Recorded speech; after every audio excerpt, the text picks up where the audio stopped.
Welcome back, welcome back, welcome back to the 210 show and happy new year. Welcome to 2026. We got a skeleton crew here tonight, but it does not matter. The train still rolls.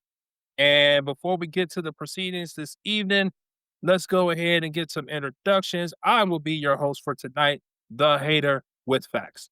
And this is Angry Joey. Sorry we missed you guys. We had some holidays going on, so we had put a few things on hold for just such an occasion. But we're glad to be back, and hopefully we get you guys tuned in for this next episode. Yes, indeed. And hopefully your family and friends had a prosperous festive for New Year's and your holidays were still good and everybody's still talking to each other. But there were some college football that transpired and we're going to talk about that a little bit tonight. And also with it being a new year also means that the fantasy football for the most part is a wrap. And so fortunately for y'all today, the two folks that you are listening to right now just so happen to be opponents in our Dynasty League final. And so this will be a perfect opportunity for us to air our grievances for one side and somebody to start, celebrating early for someone else. Um, but before we get to that, let's talk about this college football. And it was I'm sorry, not semifinal. It's the quarterfinals that just happened. And a trend is starting to happen with this 12-game playoff. The bye teams, the teams that have earned an extra week off. Well, we talked about in the last show that some of the guys or some of the teams that we thought could happen, it could have our own personal battle with rust versus rest. And for the last 2 years, only one team that has had a bye week has actually made it to the next round. And that was the Indiana Hoosiers of all teams. They embarrassed the Alabama Crimson Tide 38-3, almost to the point where I could literally see Ty Simpson tapping out, saying, I don't want no more. I'm pulling the Jake Paul. I got to go. It really did seem that way, honestly. The physical nature of Indiana was just on display from the opening tip, and Alabama had no answers, and they had no run game, which is something that I thought I would never say about an Alabama team, but it definitely showed itself. And Fernando Mendoza, I mean, he did his thing. He was the Heisman Trophy winner, and he led his team. Now he didn't have to do much. He didn't have to do much, but he put down the points when he needed to, and it was quite a show. And Curt Cignetti, the head coach of Indiana, has definitely put himself on notice. And yeah, I'll hold off on that. But Edgar Joy, please, what did you think about that game? Well, okay, so what I think Indiana surprised everybody, with the exception of a very few. The fact that they actually won that game, that didn't surprise me too much, but the way they won that game, the fact, and you just pointed out, the fact that they actually ran the ball they shut down the run the way they did. I mean, that's how you win championships right there. Mhm. I mean, at this point, I'm wondering who's going to challenge them. I think Indiana, come on, man. I mean, they have to be the favorite. I mean, they're smoking teams, good teams. So I think that, but I also think that you made a good point. Is it rest over rust? I think it's a very valid point. I mean, people, especially young men like that, they can get lackadaisical. I think it comes down to coaching at the end of the day when that whole thing happens. Yeah. But, I mean, what I'm kind of curious about is to see how that actually even translates to the NFL. I mean, we only have like a couple of teams on a bye in the NFL. So is the same Right. going to translate there? I hope not, because my Broncos, they actually got a first round bye. I'm getting off top, but anyway, so no, it was a fantastic game, but there were some other crazy games that took place. Ohio State, holy cow. Ah.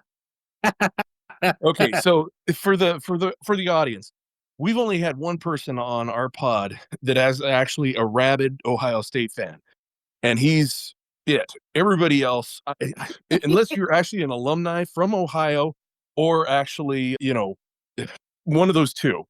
Mhm. You, I don't know of anybody outside of that that actually likes Ohio State, and everybody wants their demise, especially if you're from Michigan. I mean, my goodness, the rivalry there is unbelievable. I mean, I've seen it on tilt firsthand, with Hader and one of my other boys, I mean, just going at each other. It's freaking hilarious. Yeah. And I know that there's no love that Hader actually has for Notre Dame, but I think that this is one thing that we can totally agree on. Yes. Yes. College football does create strange bedfellows, and when it comes to Ohio State, yeah, I think is a general opinion for most that the Buckeyes can go kick rocks. Exactly. Um, I mean, here's the other thing. I would say that the only other team that I would have actually put ahead of them as far as on my hate list would be USC. But I don't even know if I can do that anymore because now Notre is pissed the bed, and yeah, shat away that rivalry. yeah, So I mean, I guess it's back to Ohio State being my mortal enemy. Anyway, yeah. you take it from there, hater. Sure. Yeah, let's talk about that drubbing that Ohio State took to Miami. Miami was the lowest seed remaining. They were the number 10 team. They came into the Cotton Bowl and they showed up and they showed out 24-14. And to be honest with you, it didn't even seem that close, Yeah, honestly. yeah, I agree. And that's another thing that really makes my ass itch. In the simple fact that it was Miami that actually did the drubbing. Yeah. All Notre Dame had to do was win that game. They would have been in the playoffs. Do you think that it would have had a similar outcome? Maybe, Uh, maybe. Uh, maybe. okay, I'll let you have your Notre Dame moment. I'll let you have it here. All right, Um, yeah. but And so for the audience, to be fair, I didn't get a chance to watch a heck of a lot of college football because my wife had her whip at my back, tearing down Christmas tree lights and all that other stuff. So I didn't get a chance to watch as much college football as I wanted to. I saw the outcomes and I saw some of the highlights. But other than that, I mean, and not only that, but after Notre Dame kind of did what they did, and we talked about this a couple podcasts ago, they kind of pissed me off. mhm, And doing kind of the nonsense and the petulant style of off the field antics that they did. So I kind of lost a little bit of interest, but nevertheless, lose interest or not, it was yeah. some it was some damn good surprises this week, man. Yeah, I mean, as much as, I still have an interest, given the fact that, Michigan's not in it, of course, but I hate watch, okay? And I am the hater with facts, right? But I do hate watch. And anytime I see Ohio State or anything, I have no problem hate watching. Now, if they start blowing teams out and stuff like that, then I turn it off early. But if this is a slow, agonizing death of the Ohio State Buckeyes on the football field, I'm in there with my popcorn in hand, and I love every second of it. Yeah, And let's be fair. You're also going down the hall the very next day and talking to your yep, boy that is an Ohio State fan and giving him the yep. business. Oh, there's 2 of them. Matter of fact, in that office of ours, there's a lot or not the office, but the building that we're in, there's a lot of Ohio State people around. It's just, like, I can't escape it, man. It's, it's Well, almost as bad. unless you manage to actually beat them, soundly in the regular season or actually win a chip. Yeah. So, yeah, there's nobody to be found at that point, but, it look, I understand the situations that come to that of that particular relationship, but I have to say though, it is amazing to me that Ohio State there were talks about the Ohio State defense. Oh, it might have to be considered one of the top 10 defenses of all time. Blah blah blah blah blah. Matt Patricia's really bringing out the best of them. Oh my God, first round picks all over the place. Man, they look like straight ass. They look like a donkey's ass, so that made them ass, okay? This was I mean, Julian saying, like, "Come on, dude." Like, he looked like trash. Bright spot for the entire team was Jeremiah Smith, of course. Even Carnell Tate, supposed to be a first-round pick, he didn't show up, and then, like, Caleb Downs, he did show up for the most part, but as far as that world-renowned defense that we're supposed to be all afraid of, yeah, they didn't show up, and Yeah. And this is for Ryan Day yet again. And this one thing I will say, Angry Joy, I was talking to our guy Monster, right? And I asked him, he felt pretty good going into the game, right? And I said, hey, there's always do you have a little caution about Ryan Day calling the plays for this game? And he stopped and he paused and he was like, yeah. He said, yeah, I'm a little concerned, right? And so, Wow, you got that out of him. Holy yes, cow. because but we understand the history of Ryan Day though, and because of the rivalry with Michigan, like the 4 years that we were beating the bricks off of them, it was always the same reasons. Number one is since Urban Meyer has left, their offensive line has never been as good, and conversely, they've had a hard time having those hard hitting defensive ends like they normally have. Now they talk about Arvell Reese, I think his name is. They talk about him, but he's not on the same level as like the Joey Bosa's and Chase Youngs and Nick Bosa back in those days, right? But those are all like Urban Meyer recruits.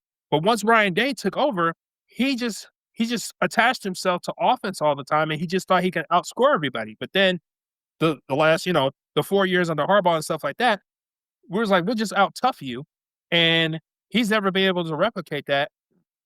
And so Has the guy ever even played the game or even knows the game? I mean, for goodness sake, what is it they always say? Defense that's wins wins championship. championships. Yes. I I mean, I don't know. I don't know what his overall background is. I never cared to know. All I know is that he looks like a Bond villain. But I just it just amazes me how, like, I think they're so fixated. Again, I talked about this a lot. I feel like we live rent free in Ohio State's heads. I don't even think that they even care that they lost in this game, to be honest. I think they're just happy that they beat us.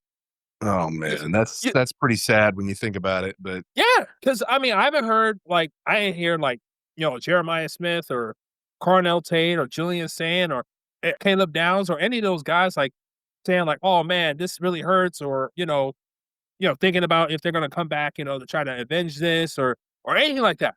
Nothing. You got Michael Irvin acting a plumb fool, and these dudes are saying nothing. Now, but if they lost to us, oh my god, we will never hear the end of it. Matter of fact, the linebacker from last year that played for Ohio State, Jack Sawyer, that dude, man, he was still talking about the Michigan Ohio State game, and he playing for the damn Steelers. I'm like, bro, it's over, bro. Leave it alone. You can't go back to school, okay? It's over. It's like, it's it's insanity to me, but yeah, Ohio State going home is a wonderful thing to see, and I will never forget it. But we can move on to, I think, I'll be honest. I think this is the biggest surprise for me. Oregon, Texas Tech. Texas Tech never got off the bus, man. well, I mean, to me, it's not that big of a surprise, to be honest with you. I mean, I Yeah. think that well, okay, I actually did read this one article. Texas Tech, for the longest time has not really put forth any kind of a challenge to much of anybody, really. So Mhm, it wasn't until they started paying players, and the players portal actually opened up that they actually became good. So who says mhm. you can't buy a good team in college? Yeah. You know, they are proof positive, but at some point, I mean, I think substance actually comes to the top. Yes. And, so that was, yeah, it was an upset, but was it a shock? Not to me so much. Well, I mean, maybe not the result, but the score certainly was Well, 23 yeah. to nothing. Like, Yeah, dude. that now that is a surprise, because at least they could have garnered something. Yeah. My gosh, I mean, to get shut out in a in a playoff game, oh my gosh, yeah, that's Yeah. that's that's bad. Yeah. And to be the only Big 12 representative and to show up like that, it's not very, not very good to represent your conference that way. No, But I think the wonderful sight of that weekend's game was Georgia Ole Miss. now that was a surprise. Yeah, that was a surprise, but at the same time, and I'm glad that Woo Pig is not here for what I'm about to say. I know this is 2 SEC schools playing against each other, but Oh, here we go. I already know where you're going with this one. I But at least let's I hear it. I have never been more happy to see Ole Miss win than I did this weekend. With all of the drama that they had to go through, all the drama that they had Yeah. to be, and for their team to show up the way that they did in the Georgia Dome, or not Georgia Dome, I forgot what the Mercedes-Benz Dome. It's basically a home game for Georgia. You know what I mean? And The coaching situation that made things very interesting. it did. And to see them come out like that, it's like, again, this is, I mean, good for them. Good for them. Good for that head coach. And I'm very happy to see that. Trinidad Chambliss has really shown himself to be a guy. And I'm also happy to see that he's sticking with his guns and he's staying at Ole Miss. Well, I love that. that and that's another thing, with Lane Kiffin leaving. Mhm. Uh, you know, okay, so a lot of people would actually be saying something to the effect, "Well, you're poo-pooing all over Kelly," and but he kinda did the same thing, but it's not the same. No, It's not the same simply because it was a mutual agreement that they both left. He did not want to leave, Lane Kiffin, that is. And then so Brian Kelly, though, on the other hand, he just ditched him like on, the very last minute before the playoffs. right. I mean, there was no mutual agreement or anything like that. He just said, "Deuces, I'm out." So there's a major difference there. And I've heard some people try to draw the comparison between the departure of those two head coaches. It is not the same. Brian Kelly threw up the middle finger to Notre Dame and just said, "I'm out." But Whereas, yeah, go ahead. Angry Joey, I hate to disturb you, but you know what I heard? I didn't know this, but do you really do realize that the that's the second time Brian Kelly did that, right? No, I did not know that. In 2008, he was head coach at Cincinnati, and they were supposed to play. I think they said Miami, and he left. He left before they played that game to go and coach Notre Dame. Jeez, man. I did not know that. That should have been I a was like, warning that should have been a warning bell from the day eh, one. yeah, You know? this it goes to show you that old saying that when they say the way you get them is how you lead them, or something along those lines, or how they leave you, or something like that. Well, I'm probably getting that wrong, but but you get what I'm and saying. I get what you're saying. A zebra can't change its stripes. I mean, he's Yeah, an asshole through and through. yeah, I mean, Lane Kiffin, it's not the same. yeah. I mean, but you're right. What Old Miss actually did, because I mean, there was from what I understand, there was some vitriol with the players against Lane Kiffin, for leaving. Hmm. And I think that they use that as a means to have a chip on their shoulder.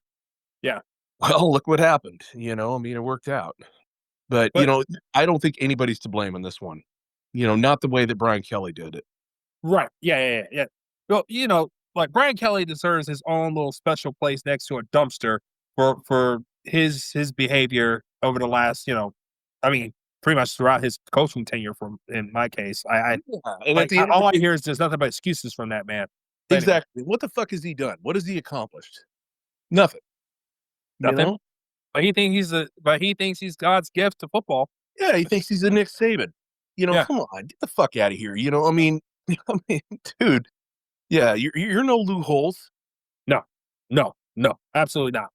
And you So, definitely got replaced by a better man than Marcus Freeman. oh, most definitely. Yeah. Yeah. I mean, it didn't seem that way at first, but at the end of the day, we got a player's coach. But Hmm. anyway, I totally digress. But anyway, yeah, back to Ole Miss. Yeah, what they did was remarkable. That was a Cinderella story there. Yep. Shout out to, like I said, Trinidad Chambliss, Kyle Lacey, and I've remiss I forgot what the interim coach's name is, but there is a sour note to all of this. Do you know Lane Kiffin's still getting a bonus check? Yeah. Yeah. Yeah, he's getting a huge bonus check. This is bull. But they this it needs to be a stipulation. It needs to be a stipulation put in these coaches' contracts for stuff like this. Like Who Nah, knows? Who knows what the backdoor deal was? You know, I mean, it could have been much of, a lot of different things. it's some You bull. know, but I it is kind of interesting though. You know, when you think about it, that they kept the majority of their coaches. You know, after the Yes, head coach leaves, typically, that doesn't ever happen. right. Normally, when the head coach is dismissed or whatever the case may be, the rest of all the all the OC, the DC, all those guys go Yes. along with him. You know, so the fact that they actually kept as many as they did, that doesn't happen very often, man. Yeah. Well, the story behind the story on that too was when the original agreement was struck, that allowed Lane Kiffin to leave, as far as the coaches that he wanted to bring with him, and they decided, they agreed to let them stay. They were thinking that that it will only be for one game. They anticipated them actually losing to Georgia, and they would have packed up and left because the transfer portal opened right after, like the Monday after this game was over, and because Ole Miss, they won the game, so now it's like, okay, we gotta keep prepping and stuff like Yeah, that. We there's just no way can't in leave. hell there's no way even the team is not going to let those guys go, nor are they going to want them to leave. And the Well, players sure as shit aren't going to want them to leave now. yeah. Well, that's the thing. Well, that's the thing about it. So they had to come to an agreement that I think it's like six assistant coaches that's supposed to join Lane Kiffin at LSU. They allowed two of them to stay. So I think the offensive coordinator and the running backs coach are stayed with Ole Miss to play their semifinal game, and the rest are now with Lane Kiffin at LSU. But the mere fact that all of this is even a thing, it just speaks to how pathetic the NCAA is when it comes down to the schedule. And I have a solution for it, but I'm going to leave that. I'm going to put the pin on that until we have the full crew together because I I was I going to want say to have. I want to hear Woo Pig's take on this Yes. stuff too, man. Oh yeah. Oh, he'll be happy about it because I made sure I addressed not only I addressed the students because they're student first. So I addressed that part, the coaches, the transfer portal, all of it. I addressed it, and if they do, it would make everybody happy. It'll be happy. It'll be happy for everyone. Hell, hey, I want to make. See, I was hoping everybody was here because I want to make this claim quick because if someone tried to steal my idea, you know what I mean, I might be costing myself an opportunity to be part of some college football Oh organization man, somewhere. You you're know, worried about play right now? Is that what you're saying? but yeah, we'll hold off on that. But congratulations to Ole Miss. They now get a date with Miami. They get a date with Miami in the Fiesta Bowl, So and what's your take on that one? I mean, Miami, they've been playing some pretty good ball. You know, I dude, mean, yeah, I mean, Ole Miss, they're a Cinderella story, but Miami, they've been playing nasty, their and not defense only, is yeah, nice. yeah, their defense is really good. Yeah. So I mean, I hate to Oh, say this, wait, wait, wait, wait, I'm gonna. wait, real quick. I'm sorry. I have to bring this up. Just one more thing about Oh, that okay. the Ole Miss Georgia game. I applaud them, dude. I applaud both of them because they were hitting, dog. They were laying some wood out there. You know what I'm saying? Yeah. Oh boy, Gunner Stockton, man, he took one right in the chops. I was like, bro, he got a concussion or something. But one, credit to the refs for actually letting them play because I thought for sure they were going to start throwing flags and start ejecting people, but they didn't. So I appreciate that, and also to the players for laying it all on the line. It definitely meant something to them, and they definitely showed it there. And and I just want to give them their flowers for that. That You was know, awesome you're absolutely right. I'm glad that the refs for a change are allowing these kids to play. for real. I mean, because I mean, there for a minute there, I mean, it was one 15-yard penalty after another, or a Yes, targeting, or any of this kind of stuff for the silliest of things. And I think this year they actually started letting them bang a little bit, and I at least in thank that God game for in that. particular. Yeah. Now the some of the others, I mean, there was such blowouts that the refs didn't have to get involved. But at least in this one, they allowed the SEC to play SEC football, and and I guess that's the second compliment I get to the SEC tonight. But Wow, um, wow. but Yeah, okay, we got this on tape. yeah, Everybody out there listening, I mean, oh my God, this never happens. a hater with facts is objective. Okay, it's just it might not seem like it, but I am objective. Okay, but but going back to Miami Ole Miss. So look, I I think Ole Miss is on to something, man. I really do. I think they're going to take care of business. Trinidad Chambers is a phenomenal talent at the quarterback position, and I think they can make just enough plays to pull this off. Honestly, So you think you're picking Ole Miss on this game? yep, Okay. All yeah, right. Is there an over under that you know about yeah. or So the over under is Miami is a 3.5 point favorite. So oh man, that's a yeah, tough one, because Miami's defense is so good, but I they are. think that Ole Miss they just seem to be more well rounded. Hmm. Um, geez, on this one, I don't know. I think I'm going to take Miami on this one. They've been on the heater, and but that's my goal. Yeah, I just don't trust Carson Beck, man. I I agree. just I just he's very fortunate that Miami's defense is the way it is because if they had to depend on him to actually deliver him a game, I don't know if they can.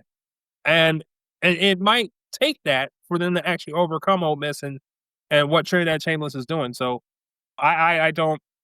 That's the only reason. That's the primary reason why I can't go with Miami on in that game. Yeah, I But got you. yeah, That's good. but on the other side, it's a Big Ten battle, Indiana and Oregon. And the last time Indiana showed up, they went up to Oregon and put their feet all over their couch, ate all their food out their refrigerator, and just left and turned Yeah. all the water on before they left. You know, Uh, I think the same is going to happen. I mean, I think Indiana, they're definitely the team to beat right now. yes. Oregon, yeah, I mean, they seem to me like a offense heavy oriented team, but I think that Indiana, I think that they're more well rounded, and I think that they're more defensive centric. They are That's very sound. They are very sound on the offense and defensive lines. yeah, That is the first thing that sticks out to me about Indiana, even before you even talk about Fernando Mendoza, right? And they can wear you down. They can be, they can throw it all over the yard if they want to, but well, they the can game is grind you to death too. yeah, the And game is one in the trenches, man. yeah, and also too, another side caveat here about this particular game is the quarterbacks because both Fernando Mendoza and potentially Dante Moore, quarterback for Oregon, could be declaring for the draft. Oh So no, is that yes, right? yes. So Okay. he's on the fence right now, and I'll be honest, I would love to see him go back to school. I don't think he's ready yet, but the problem is when you look at that 27 class and who's supposed to be leaving out of there. So you're talking about like uh Arch Manning and a couple others. So the quarterbacks that are supposed to be coming out in 27 might hamper where Dante Moore might go next year. So, but his overall numbers haven't been that great. And unfortunately, with the other games that he has played, he hasn't need to do anything. So he hasn't really put anything on tape that really sparks interest to say, if you're the New York Jets who have the number 2 overall pick, is Dante Moore even worth it? And so that's the conundrum that he might be faced with. So now, if he performs in this game and somehow wins, maybe that might push him more out the door. But if he doesn't, then that's going to be a decision that he's going to have to make. But the Yeah, only thing sure is that Fernando Mendoza is definitely coming out. yeah. But as far as overall score here, so Indiana is a 3.5 point favorite too. I don't even think it's that close. I think Indiana's going to smash these dudes, man. They already proved that they can go into their house and actually whip their butt. So now they get to come down to it's the Peach Bowl, so they'll be coming down to Georgia, and they're about to show them something. Yeah. And and I'll say this too. I'm going to give Indiana their flowers. I know I talked about on the show. We tried to convince Mr. Raider that Indiana does deserve respect, and I was very specific. I said last year I wasn't sure, but this year with what they already did, and they were beating people up all throughout the season, and then they come into this playoff run and they show dominance once again. And I will ask this question specifically to you because you're a college dude. I gotta ask: Is Curt Cignetti, head coach at Indiana, is he the new Nick Saban? Oh man, you got to earn that title. Understood. Is Understood. it possible? Well, of course, anything's possible, but I mean, how about he wins a ship first, Okay. Okay. and then we can talk.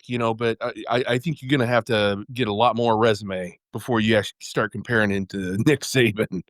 He's off to a good start. I'll say that much. Oh, most definitely. But I mean, until he actually starts getting big wins, like, well, I mean, he's already had big wins, but I'm talking about Yeah. championships. Yeah. Yeah. Yeah. Yeah. That kind of stuff. He actually starts getting some rings, Yeah. then, I mean, I is he the next Nick Saban? Possibly. I mean, he's been riding it as best he can. I mean, he's doing really well, but yeah, let's not put him in that conversation just yet. Yeah. The only reason why I bring that up is because with the new era of college football that we're in, with the transfer portal, NIL, and all that stuff, a lot of the older coaches left because of it, and they didn't want to embrace it. They didn't want to adjust to the new environment. And I feel like Cignetti, at least right now, the fact that first of all, he brought his transfers from James Madison to come to Indiana, and he was able to turn it around. And now he used the transfer portal again to get Fernando Mendoza, and they're beating people down. And Yeah. so, has he mastered the new college football environment? I want to say yes, because I can't think of another coach right now that has done it. You can't say Texas, you can't say Ohio State, you can't say, even though they won a championship last year, but as far as but they spent the most money in NIL dollars and stuff like that to actually get it. And then at the same time, you look at it as, for them, like getting recruits and stuff like that, that's not hard. They're Ohio State. You know what I mean? Yeah. But Well, in it Indiana's is. case, it's completely different. They gotta change their reputation, and their budget is limited. I agree. I mean, he's doing more with less. Mhm. When you compare him to the likes of Ohio State, who has, or even Texas for that matter, that actually has an unlimited budget, it seems. Yes. That Yes. they can actually bring in all this high priced talent. Well, we said with that got Texas. Yeah. I mean, so yeah, I think he's an exceptional coach. I mean, he's one of those guys that you would love to play for. So I think that Indiana is definitely on the rise. Mhm. Um, they could, in a couple of years, they could be really scary, especially if they manage to pull one out this year. So Yeah. yeah, I mean, and not only that, but you hit the nail on the head. When you actually say this is a different college sport than it was 5 years ago. With Yes. the portal, with the paying of the players, all that good stuff. I mean, none of that existed before, really. Yeah. So yeah, I mean, if he can master that, well, shit. I mean, at that point, I mean, he's an NFL caliber coach, I think. Well, it's funny you say that, because I was hearing one of the talking heads talk this week. If you're the Raiders, if you're already going to draft Fernando Mendoza, you might as well try to throw some money at Curt Cignetti and have him coach the team. Like, Well, it's outside the box yeah, thinking. it's possible. Yeah. It's possible, but yeah, So yeah, I think we're both in agreement. I think we both agree that Indiana Ole Miss final, man. Can you imagine that? that would be we de- bananas. yeah, we definitely didn't have that in the bingo card. I tell you that. No, nobody would have figured that one. Now here's another fun fact. Now this one falls around my wheelhouse when it comes down to this college football conversation. Woo Pig, I hope you're listening, because one, Ole Miss is your only hope. I'm pretty sure you never thought about that there, Woo Pig. That Ole Miss would be your SEC hope. And potentially, if Indiana runs the table here, that would mean that the last 3 years, the national championship has gone through Michigan, Ohio, and Indiana. I don't know if he's gonna like that one bit. No. And like, college football has changed. And we'll see with some of the moves within the SEC, if they try to restore dominance again. Because I think in the bowl, like as far as overall bowl records, they don't look too good this year. So hey, I thought it meant more, but hey, who knows? Right. Uh, I think I think that's it. I think that's it, Angry Joey. Okay. That's it for Well, college football. let's see. What do we want to talk about next? Well, let's go ahead and get it on out the way. We'll save if we get together, in person this weekend. We can talk about and possibly, be witnessing some NFL playoff games, so we can talk about that then. But like I said, fantasy football is officially in the books for 2025, and both of us are in a very, or at least in our opinion, the most famed and competitive fantasy football league of all time. And the both of us were opponents in the final and the championship game. All right. And So there's definitely some history here, guys. So just going all the way back from the very, very beginning. Hader, he actually had when we actually had our rookie startup draft. And basically what that is that's when you pick your initial team and you kind of go from there. Mhm. Trades actually happen and of course typically in rookie startup drafts there's not a hell of a lot of trades or any of that kind of stuff. Because you're just picking up whatever. Yeah. They take a long time to actually do because you're actually picking a full roster, which is way bigger than any kind of redraft league or any of that kind of stuff. But anyway, so as it turns out, Hader, he actually had a pretty good draft. And it was, believe me when I say we actually huddled around the draft board and argued with each other time and time again as to who won the draft. And of course, if you ask Angry Tony or Yeah. Tony with takes, Yeah. rather, he thinks that he won freaking everything. Well, we got some news for you guys on that one. But anyway, Yeah, we'll say that. We'll say well, that for when we're all together. yeah. So, Hader, he actually had a really, really good draft. I had meh draft, and it kind of set things up, and when you say meh, that's not good. And the Mhm. reason being is because that sets you up for being set dead in the middle of, the winnings and stuff like that. If you're first place, obviously you're winning a ship. Or, even if you're eighth or ninth, you're at least challenging for a ship. But if you're finishing fifth or sixth in your league, and mind you, we're talking about a 10-man league, you guys do the math as far as, what a 12-man league would look like. Remember this, we set this thing up. What was it? This is our 12th year, right? We just finished our 12th year, yeah. Okay. So this was a while ago. None of us had actually played a dynasty league fantasy football, and I sure as shit never commissioned one. Mhm. So things have evolved and evolved and evolved, but for the longest time, I was actually finishing dead middle every single year. It's the worst place you can finish because you're not going to get that premium pick and you're not going to challenge for a championship. So what do? If you're finishing dead middle, you blow up your team is what you do. Try to get all the draft capital that you can probably get. And if that costs you a marquee player, get it. If you can get like, let's say, oh, let's say you have Puka Nakua. Yep. What would you accept for him? At least probably 2 firsts, right? At least. To At this start with. point in time? Yeah. To start with, right? Yeah. Okay. So if you're not, that's the kind of draft capital that you want. But you have to be willing to give up players that caliber, and especially to players that are on the cusp. Those are the guys you want to target. Okay. And well, just a side note on that. It's not like I drafted Puka Nacua. I traded for him, and essentially I traded Lamar Jackson for him for the Well, most no, part. no. My point is that you want to trade a you have to be willing to give up one of your best players in order to be competitive. Because what's good about keeping a marquee player if you're still finishing dead middle? It's not bettering your team. And if that means you have to finish like in the top, or excuse me, if you, like one the bottom half of the league, then that means that you're getting a better draft pick, Yeah. right? Yep. Okay, so so you're gonna have to take your shots. Now, if you're actually finishing or you're starting to compete or whatever, then you need to make moves.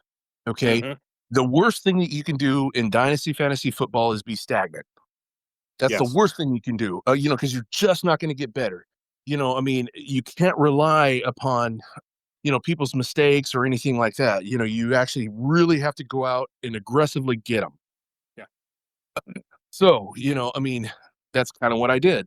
I actually made a couple of trades throughout the last 2 years that actually landed me Saquon Barkley and Jonathan Taylor, along with the rest of my roster, but I had to pay to get them, but if I saw myself as a contender because I was in the playoffs last year, and we'll get to that in a minute, and the year before I was in the finals.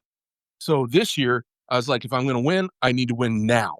So I actually had to give up a lot of capital, and that was a lot of picks that I had to give up to our boy Josh to be able to land Saquon Barkley. And incidentally, he didn't do shit for me in the finals, by the way. I But that's whatever. Dude, that's the irony of all of this, man. It's Yeah.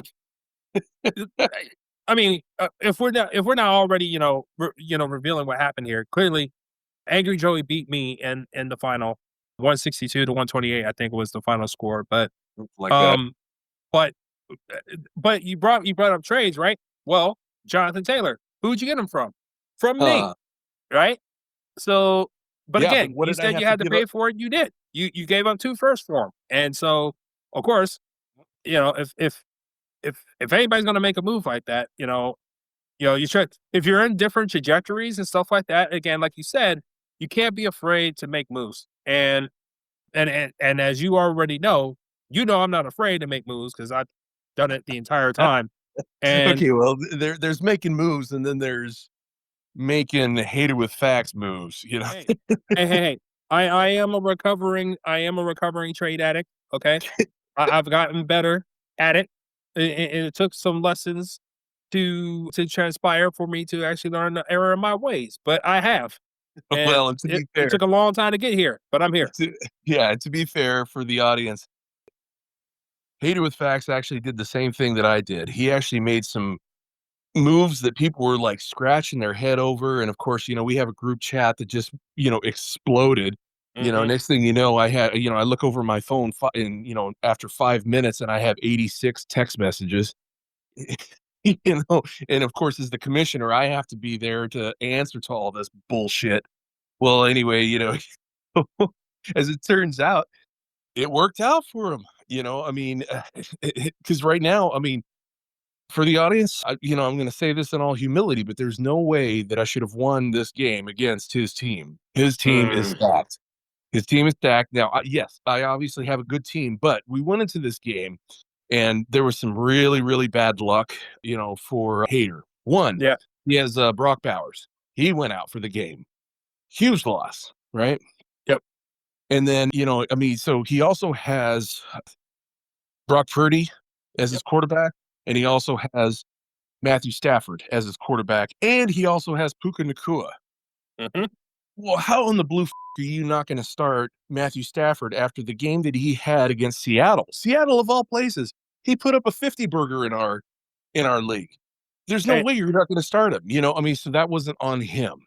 Okay, that wasn't on you, dude. That was I would have done the same exact thing. well, And yeah, and then you also had Drake London yeah, that didn't do anything that week. yeah, Who would have known the very next week they were going to absolutely erupt? And who would yeah, have also known that Brock Purdy was actually going to do what he did that night? I yeah, mean, holy yeah, where did that come from?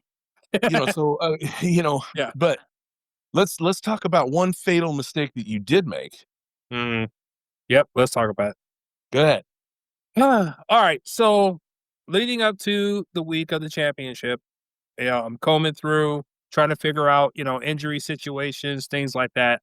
And to, Angry Joey's point, Brock Bowers specifically, what started this whole thing, because the Raiders, and their infinite wisdom, they wanted to start benching people because they're trying to get the number 1 overall pick. Yeah, So as look a how that fantasy worked out. football They player, fucking still won anyway against Kansas City. Dumb yeah, sons of bitches. yeah, yes. So despite no, well, now remember in that game they were playing the Giants, right? Oh, So they were on that's a right. yeah. So they're on the road against the Giants, and they were basically telling the whole entire world, "We about to take this." And so because Max Crosby, their best defensive player who actually wanted to play, they put him on IR, and then he turned right back around and posted on social media that he's playing basketball with his daughter and he's bouncing up on a trampoline, trying to tell everybody, "Hey, my knee is okay. I can actually play." Ain't But that some shit? I mean, oh so yeah, they tank against the Giants, yep, okay, yep, and and and of course they lose, and then the very next week, who do they play? Kansas City, and they City, yep, fucking win. hmm So guess what the fallout was from that? Pete Carroll getting his ass fired. Fucking hey, man. I mean, Hey, look, I let me. I don't know about this. Well, first of all, I will just as a side note, I would not be surprised if Roger Goodell came down and actually fined the Raiders for this. Honestly, in the world of gambling and all this other type of stuff, we see what's going on with the NBA right now. Do you really want that tied to your record? yeah, And that's for dirty, the man.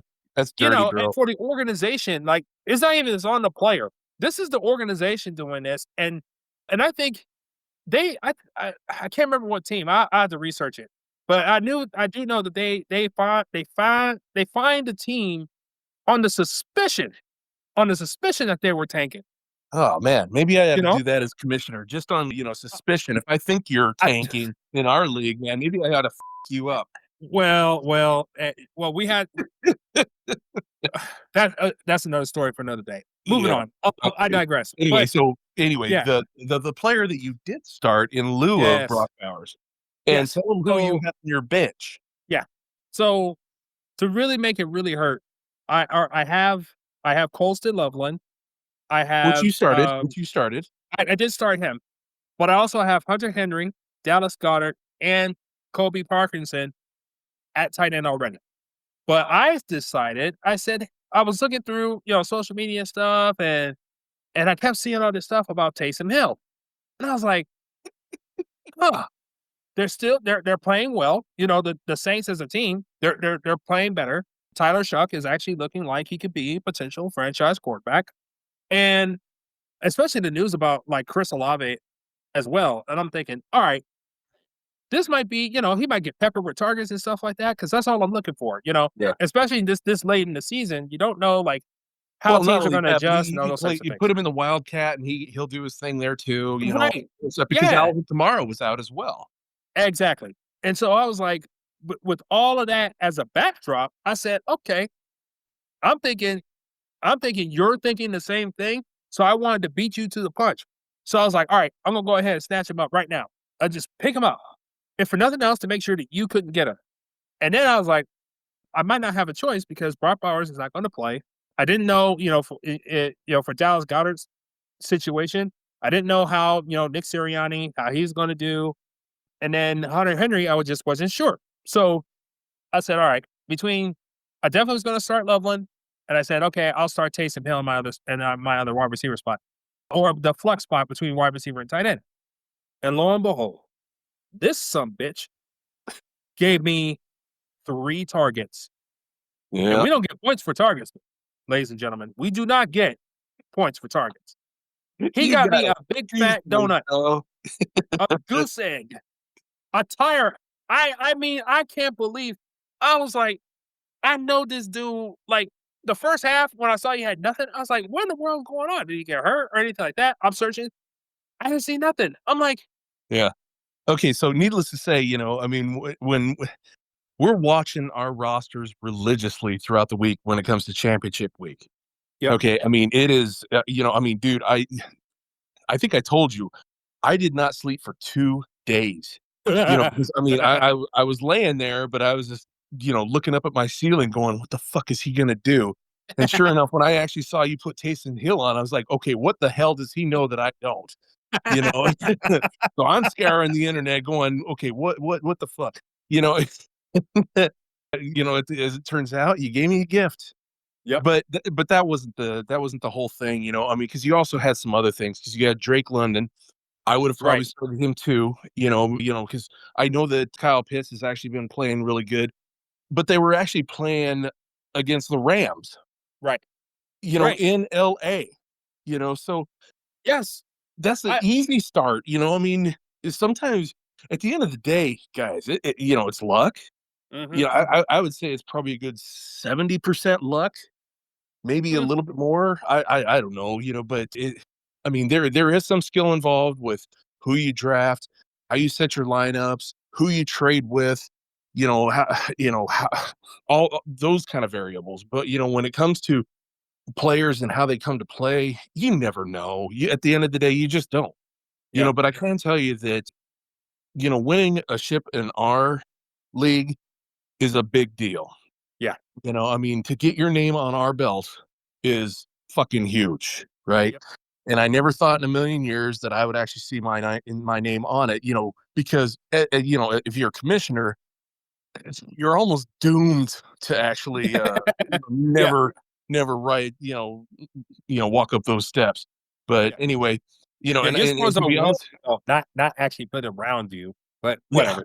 So what it was is it was Monday Night Football, and my roster was spent. I think I had 162 points or Yes. something like that. Either way, I was up by 82 points.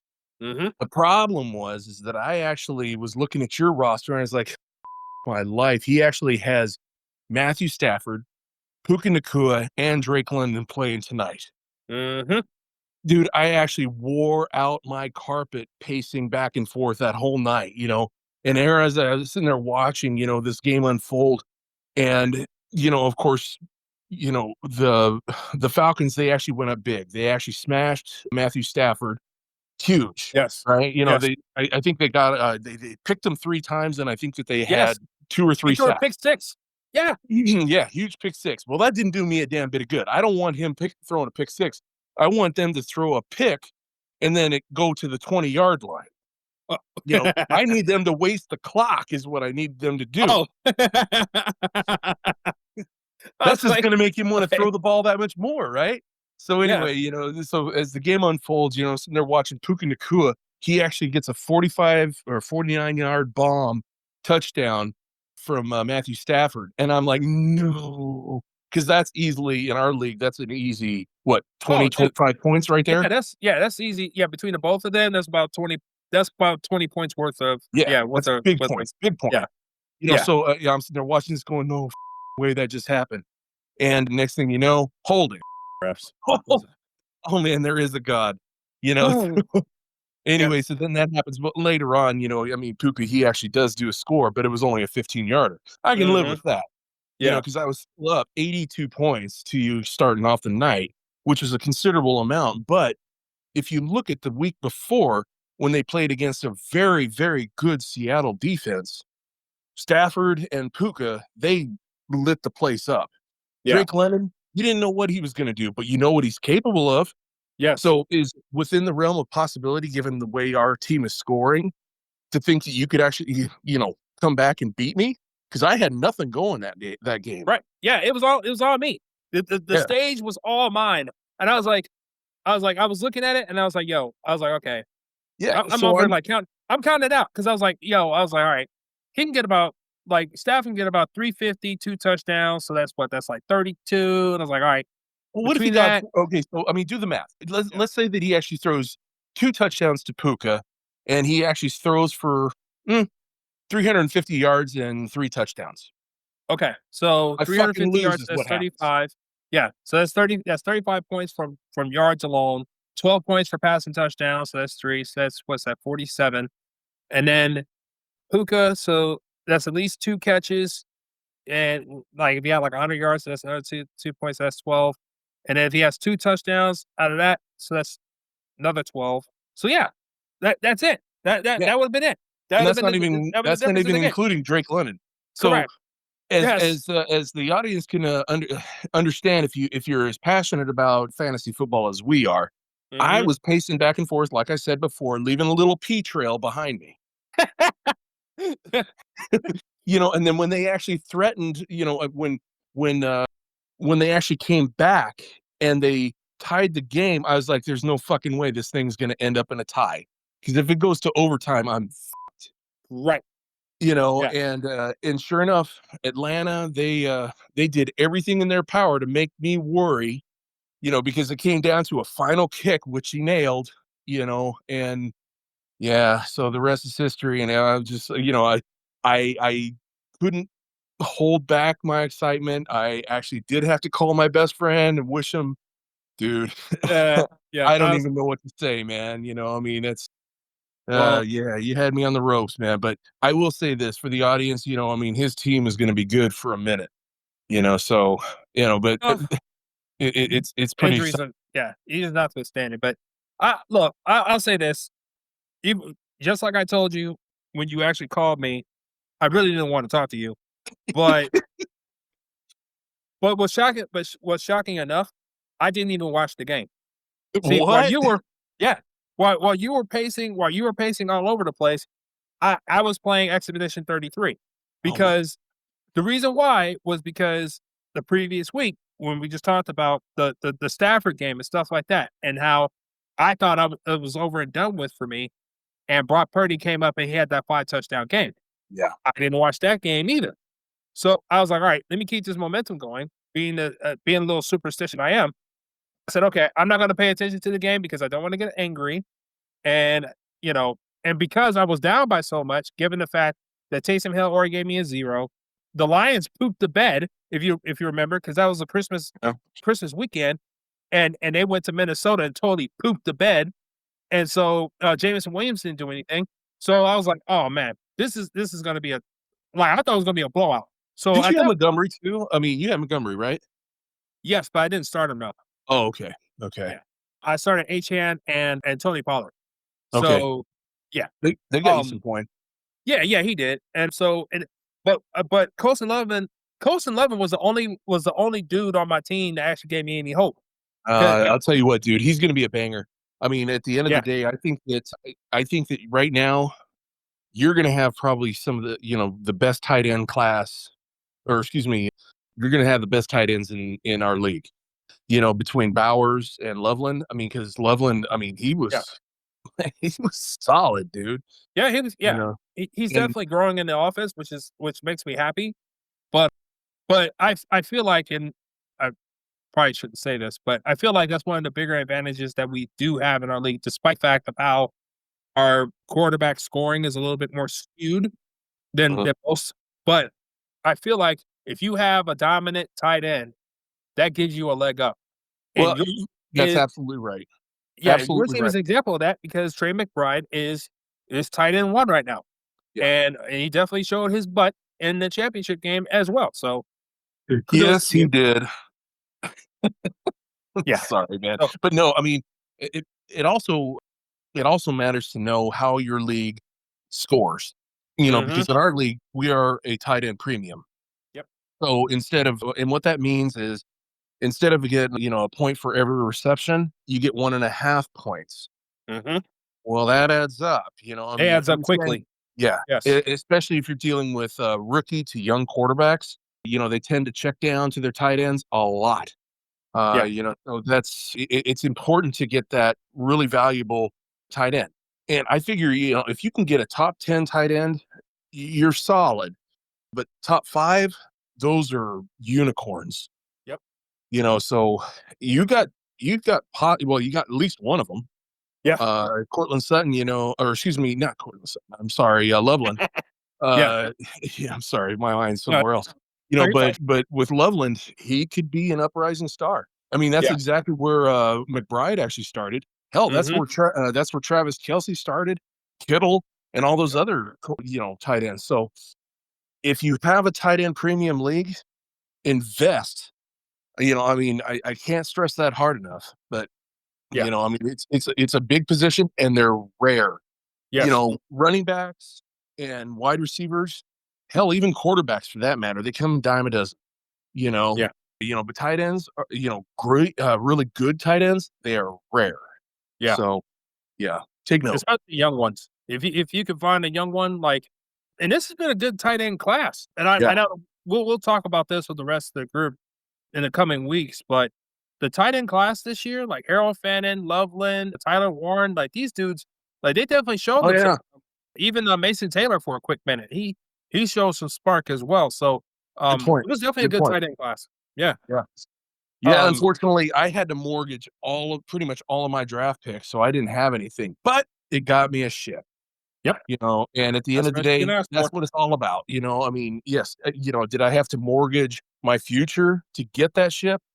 Yes, gladly. And, I yeah, mean, if it gets you if it gets you that belt, if it gets you that trophy, whatever, mm-hmm. and especially if you're around some of the animals that I actually play this game with, I mean, it's invaluable, because I mean, it gives you bragging rights forever. And I'm sure you've And heard about one of our other colleagues that has actually won a few times, and he has no problem telling you about it. So yeah, yeah. but Well, I anyway. will say this, and it's been indicative of our lead the last couple of years because Monster did the same thing. Yeah, He basically cashed out. He cashed the last couple of rookie drafts to get his team stacked up, and he was able to cash it out on me. So it seems there seems to be a pattern here. I don't know if I like it, but it's it's it's been a very interesting year, yeah. and it's back to the drawing board. And if you have the right process, as far as your team evaluations and scoping rookie situations and also NFL teams as well. Like, we're seeing, Black Friday has already happened with NFL coaches, and we'll definitely talk about that with the group on a later date. But Yeah. Big moves, big yeah, moves. but these things Harbaugh, are very, very important. And if you're in the dynasty league right now, hey, you're in the heat of it right now. With yeah, you enjoy the playoff games all you want, but you got to pay attention to coaching moves. You got to pay attention to what these front offices are doing to their teams, how they're going to move players, money, all that stuff. All that plays a role. So, that's a um, huge point, I mean, because I think we were talking about it earlier today, about Harbaugh actually leaving mhm, Baltimore after 18 years. yes, We'll get into that some other time. But, yeah, what happens when he takes on what happens if he goes to Atlanta? mm, yep, Oh my goodness. yeah, That could be dangerous, I mean, that could be really dangerous, yeah, because I mean, yes, he, he's going to go into, dealing with mediocre players like Bijan Robinson and yeah, yeah, Drake London, and I mean, yeah, if he can figure out a way to get the quarterback situation right, that team could be really nasty. yes, And not only that, but let's not forget that Harbaugh has a defensive mind as well. hmm, This is what we're talking about. Be aware of who's moving to where. yep. And I will say Because it, this it does too, make a difference. just real quick. I was thinking about this the other day, and I swear we won't get into this completely. But I was thinking Miami. If Harbaugh went to Miami and toughened them up, Mm, man, hey, yeah, look, they I got love hey, Mike McDaniel, he's an offensive guru, but man, you talk about like a culture setter, hey, and he knows how to win in cold weather, which is yeah. something that Miami does not know how to do. Yeah, that is definitely one thing that I actually did think about. I don't know. Do you think that Miami I mean, what are they gonna do with McDaniel? I mean, is he gone? I think now, if with Stefanski and with Stefanski, Dayball, and Harbaugh now out there as potential targets, you really have to strongly consider that. You know who I Um, think Stefanski actually, might be going to? You what know the who should Giants? be giving him a hard look? Either the Giants or Baltimore now. Yes. Yeah, you're right. Absolutely. Because Lamar can thrive in his offense. Mhm. Yeah. That could be a nasty duo there. Yeah. Anyway, Yeah. that's Um, pretty much all the takes that I have on fantasy football, bro. I mean, we could yeah. talk about this all night, Oh, but absolutely. Yeah. But this is, you know what? This is a great way to wrap it up for tonight. It's kind of a quick one, little over an hour, just to entertain y'all for this week. The fellas will definitely be getting together in short order here to really ring in the new year right. And we definitely got a lot to talk about, a lot of things to get off our chest. Basketball, NBA, college, well, uh, and, yeah. and, uh, and just as a side note, Woo Pig, you're not gonna escape this smoke, my guy. Your Lakers, they're gonna have to come to the front of the congregation, and you as a representative is gonna have to explain some things. So I just want to put a pin on that. But that's all I got for tonight. Angry Joy, do you have anything for the people? Not really, other than the fact that we will need to be covering well, we got some NFL playoffs starting this weekend too. Yes, sir. So, that's gonna be very, very exciting. I mean, I don't have to get too worked up this week because my Broncos have a bye. But Mm, then again, that in and of itself is kind of a worry too, based on the conversation that we just had, as to mhm. whether rust or Yeah, rest is important. I think rest is more important in the NFL because of the schedule that they have to play. You know, me personally, I think it matters a little bit less. I think rust can set in a lot faster for college players than it does for the NFL. That yeah, that's that's just my opinion, but it's one of those little talking points. And then, of course, we have the playoffs to talk about. We're not going to get into any of the other really big games or anything like that. That happened this last week because most of them were kind of yeah, inconsequential. yeah, But yeah, still some really, really good games. yeah, absolutely. I guess we can get into our Alamo Minute. Well, I was thinking about that. Alamo Minute and Kiss My Grits. I can go ahead and explain it. So, Alamo Minute is the opportunity for the guys to actually give a shout out to a business, a person, or a situation that they want to give flowers to. And Kiss My Grits is the Right, yeah. opposite. If you find again an organization, a sports team, group of folks that just got on your nerves, this is your opportunity to let them have it. And shockingly enough, Angry Joey, I do not have a Kiss My Grits today. Okay. Or at least the big one that I do have, I'm going to say that for the fellas when they get back.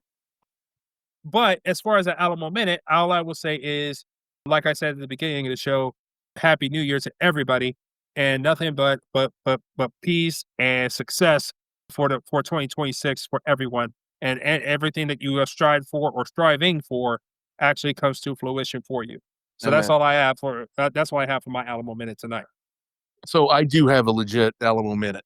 So interesting thing happened this last week, and it just so happened to happen on this last Tuesday. Okay. So my wife, she goes to take a shower. She gets done to go to work, and I go in to take a shower. The freaking shower is ice cold. Right. Ugh. Yeah. So I'm like, okay, what the heck is going on? So I'm going to all these different faucets and checking things out and making sure that, it wasn't just that one faucet. And of course, there was no hot water whatsoever. Right. Okay. So I was like, oh my gosh, I mean, I think the water heater finally took a and sure enough, we went outside, looked at the water heater and it was leaking like a sieve. Ooh. I'm thinking, son of a gun, this is like right before New Year's, right? I was like, there's Mm-hmm. no way we're going to get anybody out here. So I actually go out to, I'm just going to say a organization because I don't want to throw anybody under the bus, and I Gotcha. mean, it's a big company, big organization. And, Mm-hmm. I give them all my information. I said, okay, so how does this work? I need to get a replacement and, blah, blah, blah. Basically what was happening was the lady that I was talking to, she was essentially telling me, well, give me your email address, your phone number, your address, and we'll get back to you within 24 to 48 hours. So of course, then I'm there getting nice and hot, being the angry Joey that I am. And I'm thinking, and I actually tell her, I was like, so what I'm hearing here is I could be without hot water for probably up to 2 weeks in the time that it takes your contractors to get their asses out to replace my hot water heater. Yeah. And she's like, well, we have no control over that or blah, blah, blah. And she gives me the invoice. And of course, I'm tearing it up as I'm walking out. Yeah. Well, anyway, it turns out, my wife, she knows people that know people. Mm. And, in a good way. In a good way, okay? Yeah. This Yeah. isn't Yeah. mafia or any of that bullshit, all right? Yeah. Just wanna clear that up. But anyway, so she actually she works, for she's a property manager, and so she actually deals with a lot of contractors, and we've had this one guy that's actually been working with us and doing some, landscaping work and all this other stuff, landscaping, doing porches, doing lighting, all kinds of really cool stuff. Well, he's not well versed in plumbing, but he actually has kind of they have a little, how should I say, a system of people that if he Yeah. doesn't know how to do something, then he knows somebody that does. A network. Yeah, yeah, it's basically a big, huge network, I mean, and they do everything and everything. Mm, Anything that you can imagine for your home, right? Well, they recommended to us this one company, and once again, we're not sponsoring because we're not getting paid for any of this or anything like that. But I do have to give a shout out for these guys. The organization is Silverback Plumbing and Drain. Okay, okay. uh, they are out of San Antonio area, Bandera, I believe, to be more specific. But anyway, so I called them up on that Tuesday afternoon, and they actually had somebody at our house installing a brand new system like the very next day, which doesn't happen. And this is Christmas Eve, or excuse me, New Year's Eve that they're Yeah. installing this thing. Oh, that's what's up, I, I, man. I was just amazed, and not only that, but when I called them to actually schedule the appointment, I explained to him, I was like, so how does this work? Do I just go to Home Depot or Lowe's or one of these other organizations, pick up a tank and then you guys come over and install it? And they're like, oh, no, no, no. We don't deal with any of that kind of stuff. We have our own industrial grade type stuff. And I was like, Ooh. okay. I was like, well, shit, that sounds pretty expensive. Well, it was very, very, very reasonable. And these guys they were prompt. They were there early. They actually had the thing installed, which when most organizations would be closed on, for New Year's Eve. Mm-hmm. And we had hot water, within a couple hours. So I just want to give a huge shout out. One of the guys that we were actually dealing with, his name was David Brennan. And so anyway, I just want to give them a huge thank you, for not having us go through New Year's Day, with cold water and, because you always take for granted the things that you don't have, right? Mm, absolutely. Yep. So, but so big shout out to these guys for Silverback Plumbing and Drain. That's my Alamo minute. All right, man. Wow. That's quite a New Year's story, my man. Yeah, because I know hot water heaters ain't no joke either. Well, and That's especially if you have a hot water heater like on the second floor, dude, if right. that would have been the case, we would have had one hell of a mess. Yes. Yep. My old house was like that. Our water heater was in the attic, and I was like, man. Luckily we caught it was malfunctioning, but we caught it at a good time before it started leaking or anything. But we made sure, like when we moved to our new house, that the hot water heater was on the first floor. We made that abundantly clear. Yeah, So yeah, just a fun tip for everybody. If you shop for a home, yeah. I think they changed the rules too. I think they're not like the new builds and stuff like that. They're not allowed to have water heaters on the second floor. I think so. Um, but that'll do it. That'll do it up for the 2-0 show. If you want to check us out in podcast form, you can check us out at the 210 Show on Apple, Spotify, and Overcast. If you want to check us out on YouTube, we are at the 210 Show Pod. And if you want to hit us up on email, there is Jay at the210show.com or Hater, Har with FAQS at the210show.com. And hey, Angry Joey, thank you for joining me tonight. Wow, The skeleton, yes, the skeleton crew try to come through for everybody, and we will check y'all on the next one. yeah, and like and subscribe, everybody. We'd love to hear Absolutely, your like and comments. subscribe. And if you have anything that you'd like to hear us talk about, if there's any kind of input that we could actually give that might help you with your fantasy or anything like that, I mean, we're not professional experts or anything like that, but we're pretty damn close.